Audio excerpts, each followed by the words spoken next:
the events this afternoon were very, very significant. The Senate has sent a message to the leadership that we expect in this recess period that we do real work on the financial condition of our country that includes budget issues and includes the debt limit, the debt ceiling. Those matters are of extreme importance for America, and we should be focusing on that. 46 Republican senators wrote prior to the Memorial Day recess, and we said we should not recess then until we have done something about the debt situation our country has faced. And so the issue was joined again before the July 4th recess.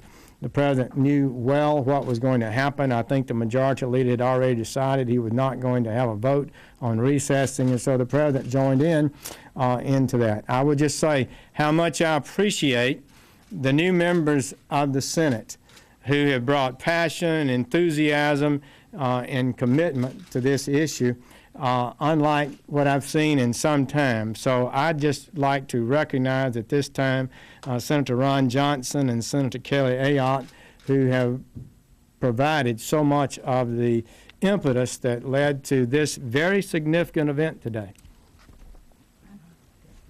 Well, thank you, Senator Sessions. I've just been following your lead. Senator Sessions has certainly been out there talking about how really broken the Senate is when it comes to the budget. And let's face it, the United States Senate has not passed a budget in over 2 years. There's a lot involved in raising the debt limit. The President has, with his reckless spending, the 3 consecutive trillion-dollar deficits, 1.3, 1.2, 1.5 trillion-dollar deficits. We've hit the debt ceiling far sooner than was expected. And so the issue goes beyond just raising the debt ceiling. It is how do we change the trajectory that we're on? What is involved in that? So the constitutional amendment to balance the budget. It failed by 1 vote when I came here in 1997. I do believe, obviously, history shows had that passed then, we wouldn't be in the hole we're in today. So there are a lot of issues that have got to be involved. I think we should begin discussion and hearings on balanced budget amendment. They say they have to have tax increases. Well, let's see what they are. Let's have the Finance Committee begin to analyze them. Will they help growth, prosperity? Will they pull it down? Are they necessary? How much will they actually raise? How much spending and where it needs to be cut? This is the work of the Congress, and I have to say, any objective observer would be concerned for the historic role of Congress when you consider the settlement that occurred last December, the CR settlements that were rushed through, even the health care bill, that we haven't fully engaged in the kind of process that makes for better legislation and for public acceptance. Well, as has been said, it's a sense of the Senate. We're supposed to have legislation in place by August 2nd to deal with the raising the debt limit and all of the, and that's got to be real numbers, real figures. So I guess we can say that we're beginning to talk about something with this rather pathetic response from the Majority Leader. And I'm not happy about that, and would note that the House, the Republican House, produced a budget that is honest, dealt with the systemic problems we face.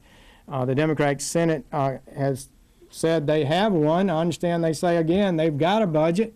Well, I'd like to see it. Wouldn't you like to see it? Wouldn't the American people like to see it?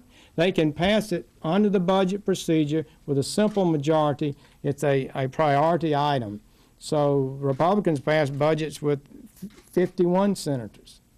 So this is something that they could do. And the remarkable thing is that they are unwilling to lay out the kind of numbers it takes to change.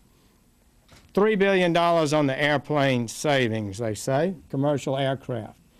The President's budget over 10 years, scored by the Congressional Budget Office, will increase the debt of America $13,000 billion.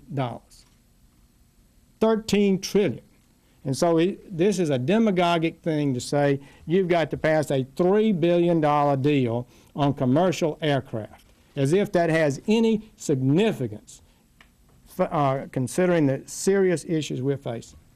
We've been seeing these time frames come at us for months. We've been seeing them since the first of the year. I called on the president to lay out a historic approach to our spending at his State of the Union. He did not. He talked about investments, more spending. I said you should do it in your budget. His budget made it worse. It increased taxes, but increased spending more than the taxes, making the deficit more than had he not done anything. So now we're heading to the last hours of the deadline that's been set by the administration August 2nd, and we've seen nothing. And I'm really flabbergasted. And I don't believe Republicans are to blame for this.